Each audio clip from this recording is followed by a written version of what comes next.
Hey, welcome into this edition of the Blue White Breakdown, brought to you by Penn State Health. That's Daniel Gallen right there, Dustin Hockensmith. We're here for the first of our weekly Penn State podcast series. You hear from Dave and Bob a lot. We do the daily news briefing, which is called Blue White Breakdown. We'll be focusing every Friday, mostly on recruiting, but we are also in the fall. It's also a game week, Penn State season opener at Wisconsin. So we'll touch on a couple of the key topics from practice this week and Sean Clifford and talk about Jair Brown a little bit. That being said, let me first introduce Daniel Gallen. If you haven't seen him or seen his byline, he is the newest member of our Penn State beat team, freshly trimmed for the season. And I think for this occasion right here, DG, it's going to be good to have you talking recruiting, and we'll get into mailbag stuff a little bit later in the show too. Yeah, Dustin, it's good to be here, and I'm glad that we have this podcast. A good way to kind of stay on top of everything that's happening with recruiting. There's a lot going on, especially once you get into the season, and especially for someone in their first year on the beat like me. But this will be a good way to recap it all, and also just talk a little Penn State football. That's what the people are here for. Yeah, and of course, in perfect Penn Live timing, we launched this podcast right at the end of the hottest recruiting streak in the history of Penn State recruiting. But here we are. There's plenty of stuff to talk about. Season starting up. 2023 offers first started. They were able to go out this week. Anything jump out to you about those 23 offers? We've seen some graphics and we've seen some kids claiming those offers. Anything jump out to you? Yeah, I mean, it's some very familiar names. Penn State has been working on the 2023 class for quite a while. The night of the first marks the first time that it started the contact period between coaches in the class of 2023. So you saw a lot of guys put those, the graphics out, whether or not they had offers yet or not. Penn State just kind of showing them a little bit of love. The first one that I saw on Wednesday morning was Alex Birchmeyer, who's the 4-star or 5-star, depending on where you look, interior offensive lineman from Broad Run in Northern Virginia, same hometown as Trace McSorley. Their high schools are crosstown rivals. So, to see that, Penn State has been working hard. They've been getting in early with some guys. And, I think that some of the names that you saw come across, getting those graphics, getting that love, I think are guys that you're going to want to follow. And the 23 class, I mean, the 22 class has built up expectations, really got momentum going back in Penn State's favor after 20 and 21 weren't, I think James Franklin would admit, weren't what they were hoping they would be there, and missed out on some guys. And 22 classes has restored some of those good vibes and trying to keep the ball rolling into 23. And speaking of 22, I know Brian Doan from 24/7 Sports was out, came away watching KJ Winston in person. I think he saw 6 games in 2 days. So he was pretty active in week 0, but really came away very impressed by KJ Winston, and immediately got a 4-star from 24/7 Sports. I thought he looked like a 4-star talent from the jump. It's good to see him get this recognition. All this weirdness from the past calendar year, sometimes it's just going to take seeing one of these kids in person to reinforce, some of the good things about their game. And KJ Winston, obviously, Brian Doan saw that.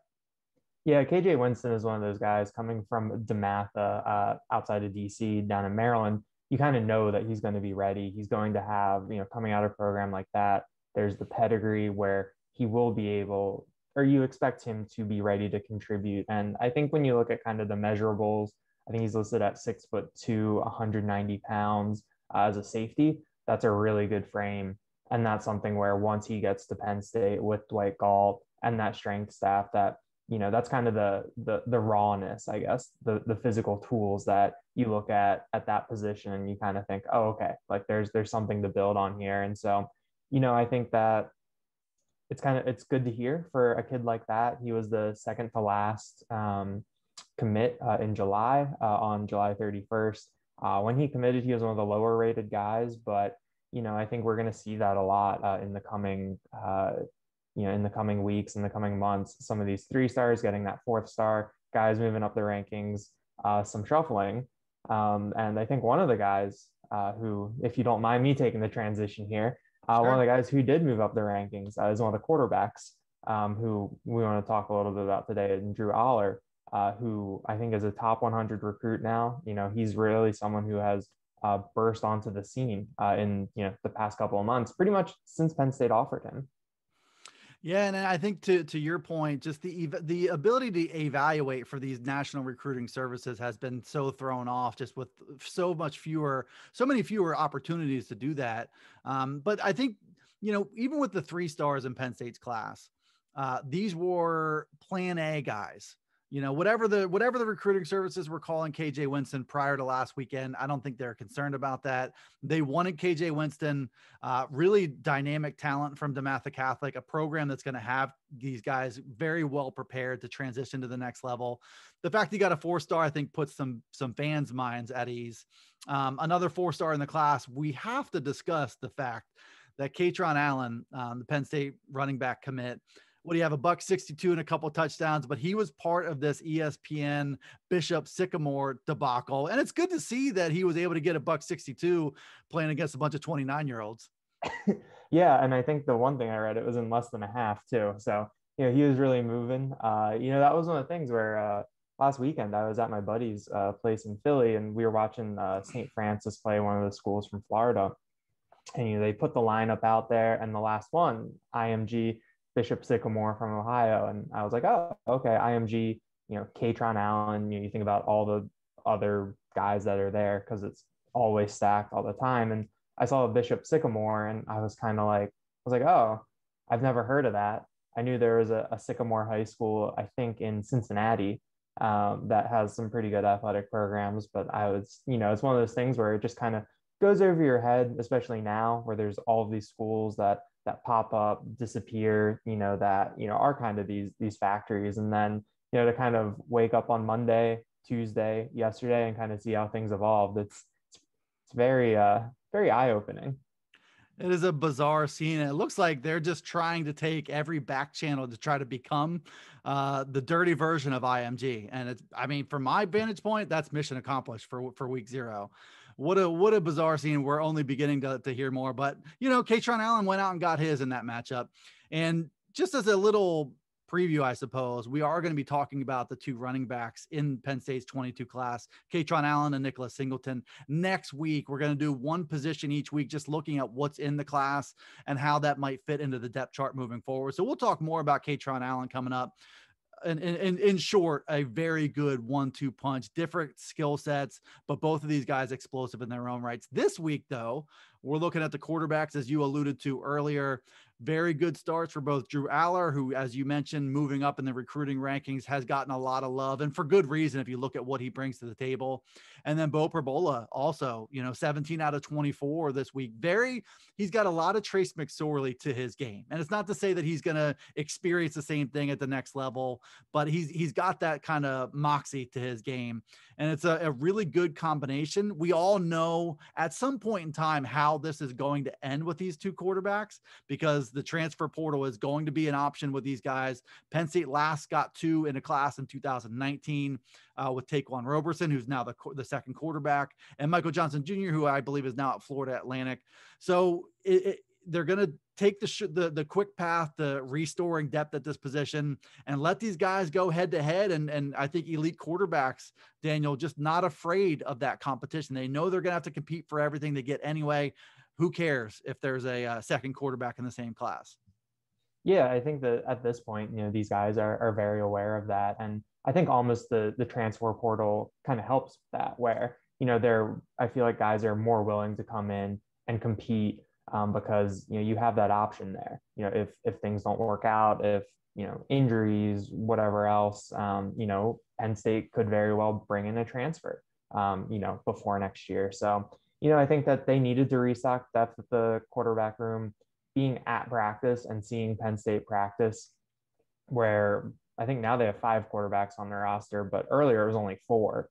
And you think about college programs that I've covered in the past, you'll see 5 or 6 guys out there. It was pretty glaring. And, knowing how little experience Taquan Roberson and Christian Veilleux have, it's pretty alarming to think about. So, obviously the only way to get experience is to play. And if things go right for Penn State this year, Taquan Roberson and Christian Veilleux won't take any meaningful reps.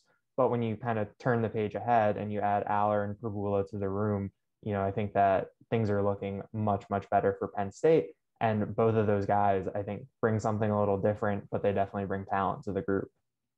Well, I mean, two things to watch when it comes to Penn State's quarterbacks this year as you're forecasting the future battles. One is, don't forget that Sean Clifford still has another year of eligibility after this one here, getting that bonus season. So whether he does or doesn't take advantage of that will be fun to follow. At this point in time, it's hard to believe that he would leave eligibility on the table to make an NFL jump. Like, he's got a lot to prove if he's going to be in that neighborhood. So, it wouldn't surprise me at all if he does come back. Now, the second part, talking about meaningful reps for Taquan Roberson, is I think they want to get him meaningful reps on their terms, not let injuries or game situations dictate that Taquan Roberson gets reps. And then with that, it's going to be an important time for him because he's got a lead now.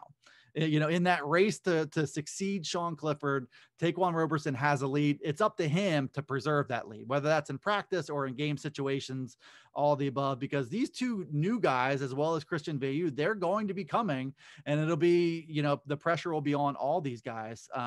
I don't think it's unfair. I mean, Drew Allar and Beau Pribula, a case can be made that these would be the two best raw talents on the depth chart whenever they do arrive next year. So there will be pressure. Let's talk about Drew Allar for 1 second. This kid, 6'4", about 230, moves very, very well, like surprisingly well for that frame. So he's not a statue by any means. And I think he went for a 104 and a couple scores last weekend for Medina High School in Ohio. 15 out of 28 for 246 and 2 touchdowns. You see the big arm. You see all the off-platform stuff. You see that he can move. I mean, there's a lot to love here, as I mentioned, too, without losing sight of Beau Pribula being a very good talent in his own right. Yeah, and watching Allar's highlights, what you mentioned with the off-platform throws, that really stands out to me. I think in his first game, almost 2 weeks ago or last week now, there was some, on the run, basically, really like sidearm throw underneath the defender to find a receiver. And, his quarterback trainer has been posting a lot of videos of him, working on those throws in practice. And so, when you kind of look at the description, 6'4.5", 228, that kind of gets, in your mind kind of, that statue type, that big bodied, big armed guy. But then when you actually watch him play, he's on the run, he's keeping it up the middle, he's taking hits, he's rolling out. I thought that was, it was a lot of fun to watch. And it's the type of highlight tape, type of skill set that can kind of make your imagination really go. When you think about what he could become, at the next level.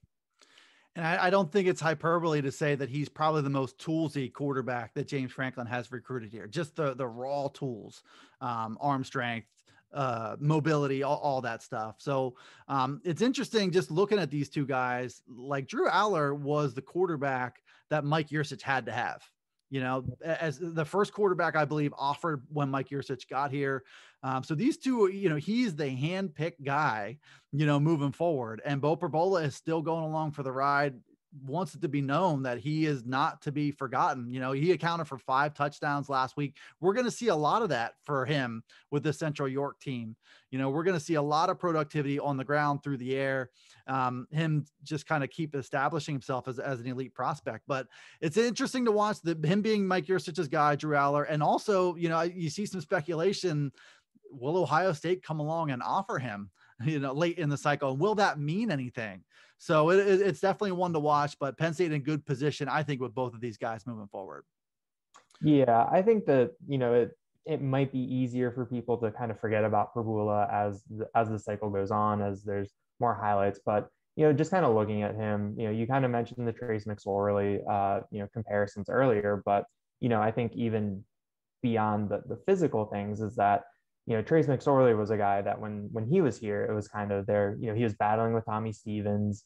There were kind of the questions about whether he could win the job, whether he could hold on to it. And, I think that, in recruiting, it's always kind of looking at the next guy, who's next, what's the new thing. And I think Pribula seems kind of like the type of guy where once he kind of sinks his teeth into something, once he, gets a foothold, he's someone who won't let go. So, I think in watching him, the offense that he's in, a lot of quick passes, short passes mixed in with some shots downfield. And it's just kind of, you watch him play and it's just kind of like, wow, he is really solid.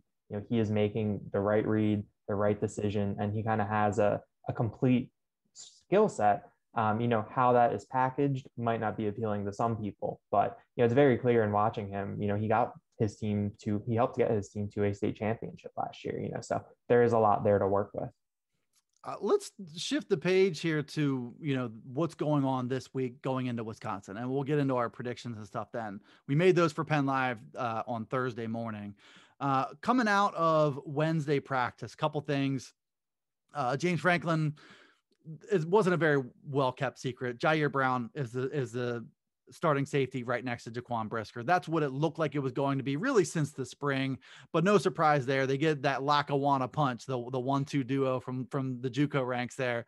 And I think a lot of people are saying the right things about Jair Brown, and looks like he's going to be a solid player. Yeah, I watched his a couple of nights ago. I watched his mic'd up segment that the Penn State athletic department released, and it was just a lot of fun to watch. Kind of him chattering, him going back and forth with his teammates, with the guys on the offense. And Brisker had really great things to say about him yesterday morning.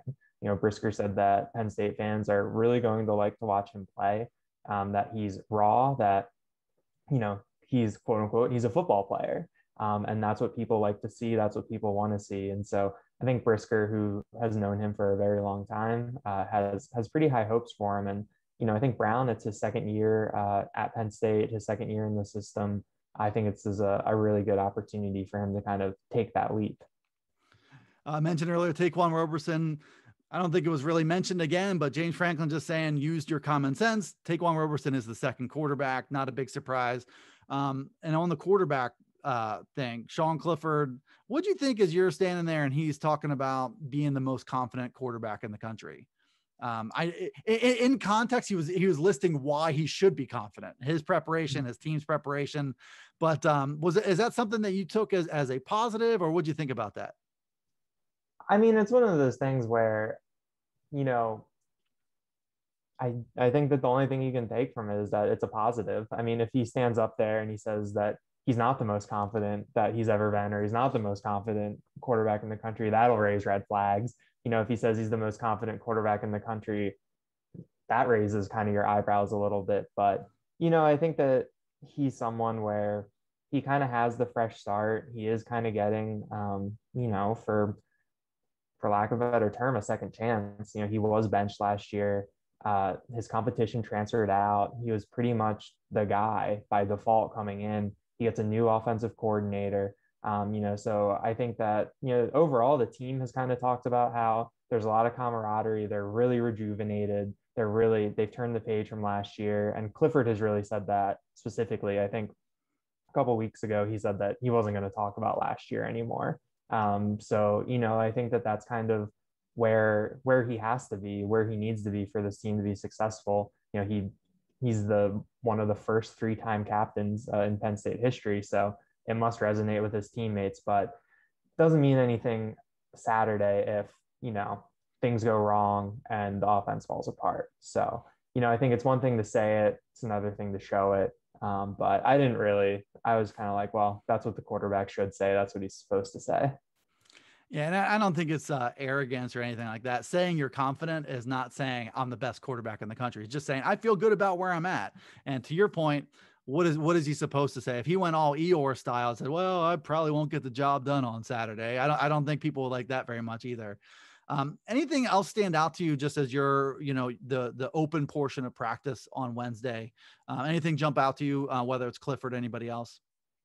Yeah, I've really been, the way that practice is set up is that it's sometimes it's hard to watch the linebackers and the linemen on offensive defensive side. And, so you end up watching the running backs, wide receivers, quarterbacks a lot. And also that in the individual portion of practice, that's kind of when you see kind of the most stuff going on because the ball's flying around and it's just, a little bit more fun to watch sometimes. But, I've been watching wide receiver Keandre Lambert-Smith a lot.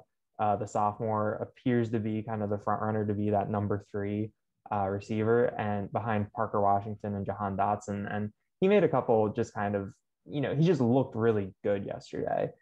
His body control along the sideline, extending for a ball that's a little bit out of reach, the type of plays where in practice, if the ball hits the ground, you kind of be like, oh, that was a tough play like that. It's practice. It's not the game, but, to see him make those plays, It kind of, Jahan Dotson has been complimentary of him. Taylor Stubblefield's been complimentary of him. And, they said that he's really kind of gotten the mental aspect of the game down now. So I think he's someone who stood out to me, and that'll be fun to watch on Saturday.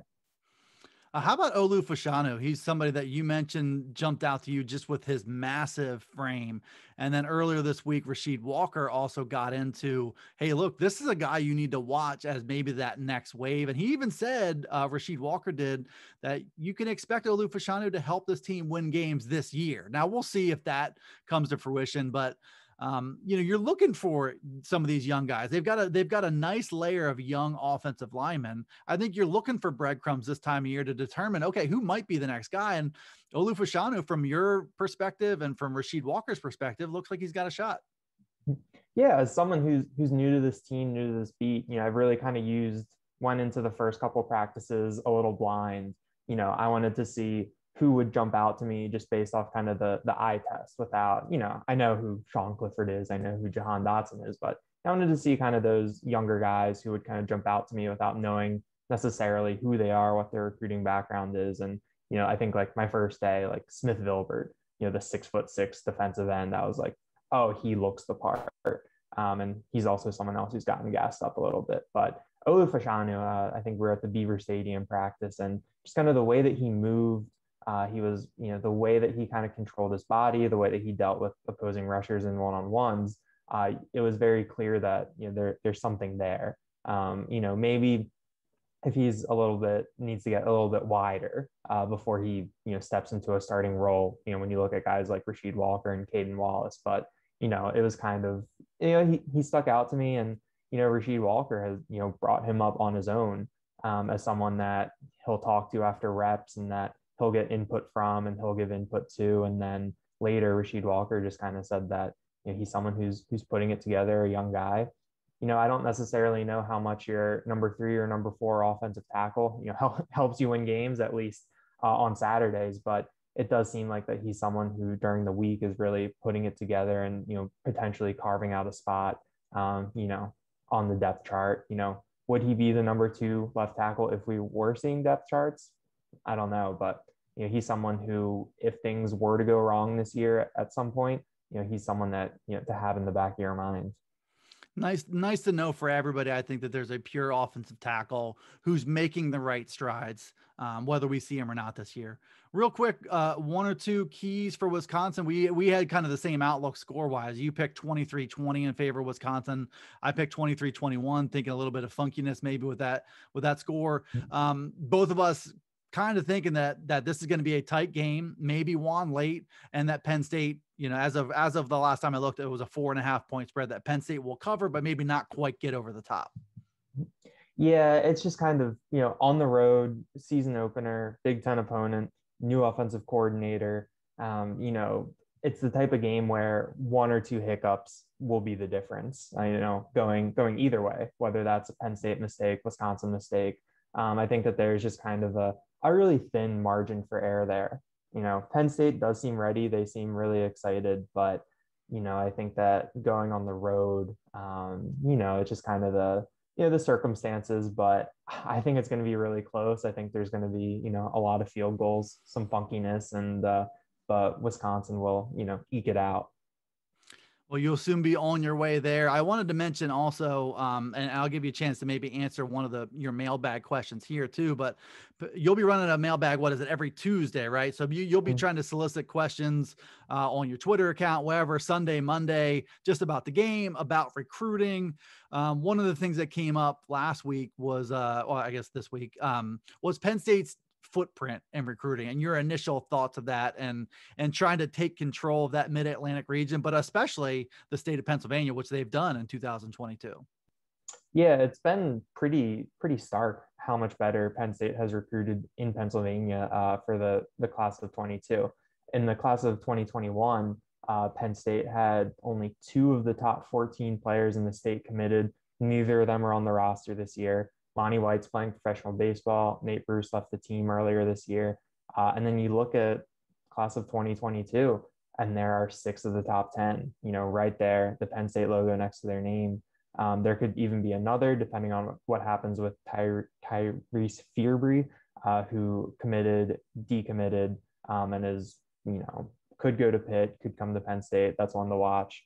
But, you see guys like Nicholas Singleton in the fold, Beau, Pribula, like Abdul Carter. There's just a lot of talent that is staying inside Pennsylvania. And then if you extend the footprint, obviously, the McDonough School outside of Baltimore has been very kind to Penn State in recent years. And Denai Dennis Sutton, who's the #1 player in Maryland and the top ranked recruit currently committed in Penn State's class, is obviously a big reason about that. So, James Franklin has had a lot of success, recruiting the footprint. Obviously, it was a little bit down in 2021, but it's very clear that Penn State has kind of remedied that, for this class of 2022 cycle. Remedy that in time to get this 2021 season off the ground. We'll see if they're able to get some momentum going on the field now after the way 2020 ended. That's Daniel Gallen. I'm Dustin Hockensmith. This has been our Friday recruiting episode of the Blue White Breakdown. Be sure to check out all of our Blue White Breakdown episodes. You can check it out on Alexa, Apple, Google, Spotify, Stitcher, and even YouTube if you're interested in seeing our faces and or Daniel's mustache. So that's it for this edition of the Blue White Breakdown. We will see you again next Friday.